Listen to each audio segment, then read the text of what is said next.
This Portland power washer no longer works. It has low power. We'll pull it apart and fix it. Remove the hose in the front, wind the cord. Remove the 14 screws on the housing. Remove this hook on the back. Remove the screws in here. 2 screws in here. We'll remove the handle.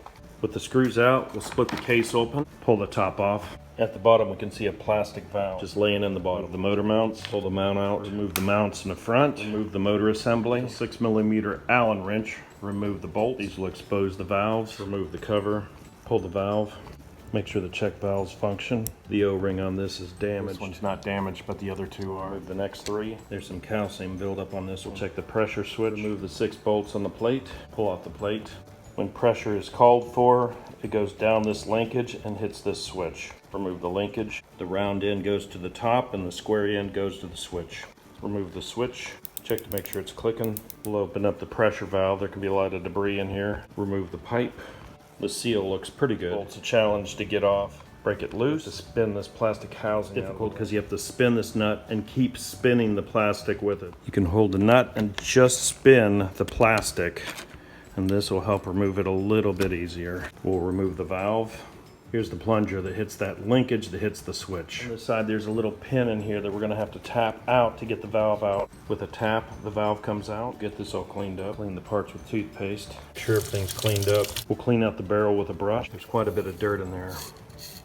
We'll work out all the dirt. So the check valves. We'll clean up the caps. We'll pull off the damaged seal. We'll find a replacement. Here's the correct size. We'll put the seal back into place. The others will recondition with silicone. Silicone grease will not damage the rubber. A lot of other greases will. We'll add silicone grease to all the seals. Add it on even. With everything clean, reassemble.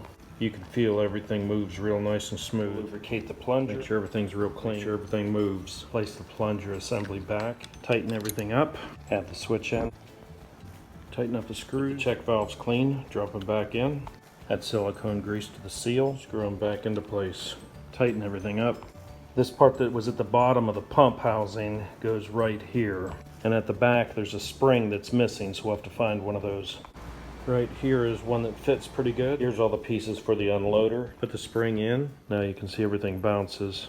Slide all this into the housing, screw it into place.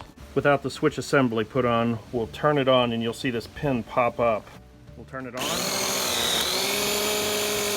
You can see the pressure push that pin back up, which would hit the linkage, which would turn the switch off. We'll put the switch in. With the cover off, I'll show you how this is supposed to work.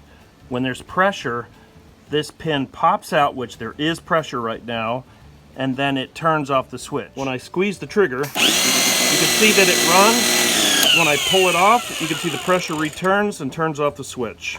If the pin does not return, you need to keep working and cleaning until this happens. This long slot goes into this slot down here. That way the linkage doesn't rub onto the case. Hook it up to power with a water source. Give it a try. We've got power.